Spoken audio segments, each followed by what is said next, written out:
Hello everyone, I'm back with a new reel and my today's reel is about if we really want to save humanity in the world, we have to be more constructive rather than being destructive the way world is going on. यदि मैं recent world situation की बात करूं तो मुझे काफी conflicting situation लगती है। आप देखिए कि मैक्सिमम कंट्री या तो टंग ऑफ वॉर में इन्वॉल्व है या डायरेक्ट वॉर सिचुएशन में इन्वॉल्व है, जो कि काफी नेगेटिव है। ऐसी सिचुएशन में हम पॉजिटिविटी के बारे में सोचे तो नेक्स्ट टू इम्पॉसिबल है, बिकॉज इतनी टेंशन वाली सिचुएशन में डेफिनेटली पॉजिटिविटी नहीं आ सकती।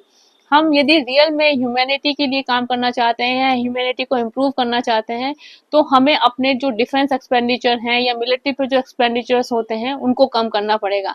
आप सोचिए कि आज के टाइम में जितने भी बड़े नेशंस हैं वो अपनी सुपीरियरिटी को मेंटेन करने के लिए कितना पैसा इन्वेस्ट करते हैं डिफेंस को लेकर, और उनके चलते या उनके टेरर से उनके आसपास की कंट्री को भी इन्वेस्ट करना पड़ता है अपनी सिक्योरिटी को मैनेज करने के लिए। तो ओवरऑल आप देखिए कि कितना पैसा खर्च हो जाता है डिफेंस को लेकर, बजट में कितना बड़ा पार्ट होता है जो कि डिफेंस में इन्वेस्ट करा जाता है।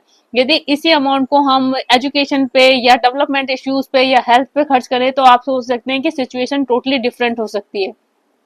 तो आज के टाइम में हमें ये समझना बहुत जरूरी है कि हमें हमारे लिए इम्पोर्टेंट क्या है, हमें कहाँ पर इन्वेस्ट करना चाहिए। आप देखिए वॉर सिचुएशन में कितना पैसा खर्च होता है, इकोनॉमी खराब हो जाती है। जो कंट्री वॉर में इन्वॉल्व है वहाँ के लोगों की लाइफ स्टाइल खत्म हो जाती है, वहाँ पर ह्यूमंस की लाइफ कैसे खत्म हो जाती है या वहाँ पर कितना डिप्राइव्ड सिचुएशन हो जाती है।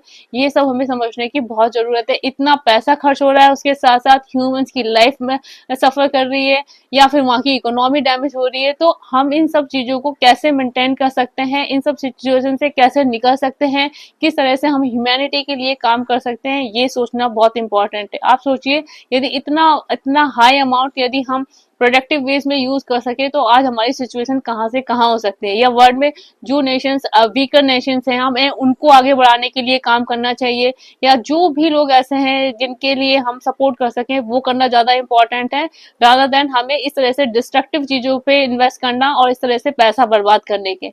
सो it is really high time to think for all these things. जितने भी वर्ल्ड लीडर हैं उन्हें पीस को प्रमोट करना चाहिए, सिक्योरिटीज के बारे में प्रॉपरली बात करनी चाहिए, रादर देन इस तरह की नेगेटिव चीजों में इन्वॉल्व होके इतना नुकसान करके। और आप सोचिए कि इससे ह्यूमैनिटी कितनी सफर करती है, दैट इज वेरी इंपॉर्टेंट।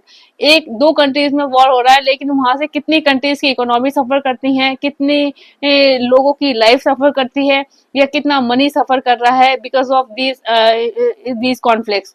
तो ये जो पर्सनल इंटरेस्ट को लेके ये कॉन्फ्लिक्ट चल रही हैं काफी नेगेटिव इम्पैक्ट डालती हैं ह्यूमैनिटी पर, और डेफिनेटली हमें इनको रोक कर और एक अच्छी पॉजिटिव लाइफ के बारे में सोचना बहुत ही इंपॉर्टेंट है। सो वो ये guys think about it, suggest me your thought, bye bye, have a nice day.